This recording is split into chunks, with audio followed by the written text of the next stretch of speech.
It's one of Jewish history's saddest moments. Moshe Rabbeinu is on Mount Sinai, and a mere 40 days after receiving the Torah, Hashem informs him that the Jewish people have sunken to the lowest of lows.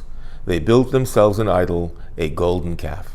Moshe came down the mountain carrying the luchos, the tablets, and when he witnessed this grave sin, he threw them down and broke them.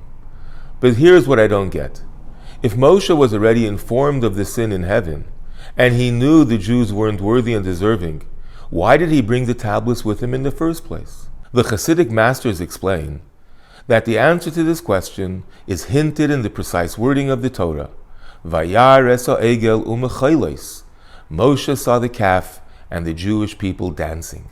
Moshe, in his love for his people, wasn't bothered so much by the idol worship itself. He figured he could find a way to defend that.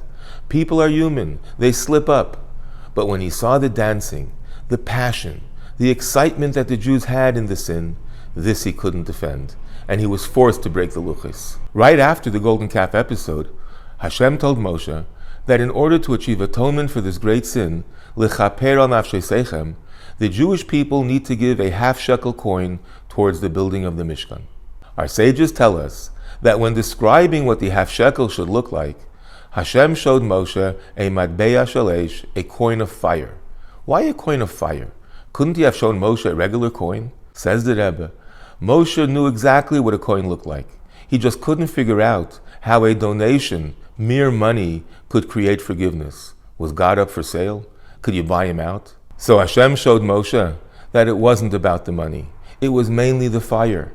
If Jews would fulfill this mitzvah with enthusiasm, with emotion, that would counter the fire with which they served the golden calf, and the sin could then be forgiven.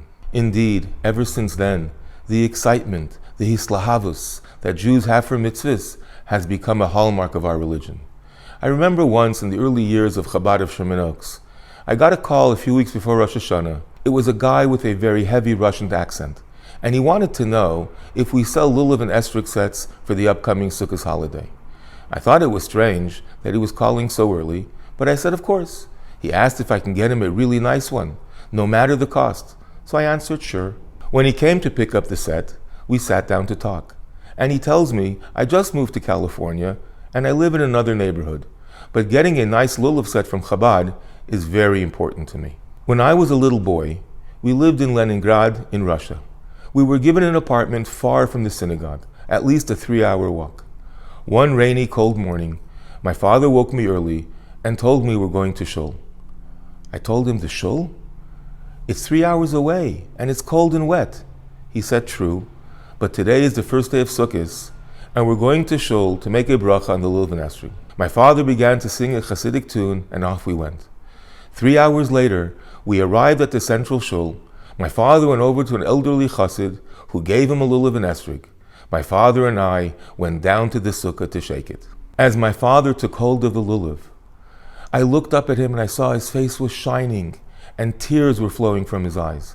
He shook the lulav and then turned to give it to me. With a joy I'd never seen before, he exclaimed, Baruch Hashem. More than the long, rough walk, those 3 words always stuck with me.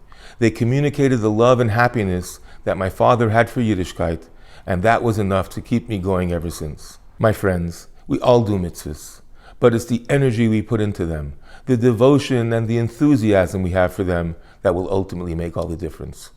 Wishing you and yours a Shabbat Shalom u'mevarach.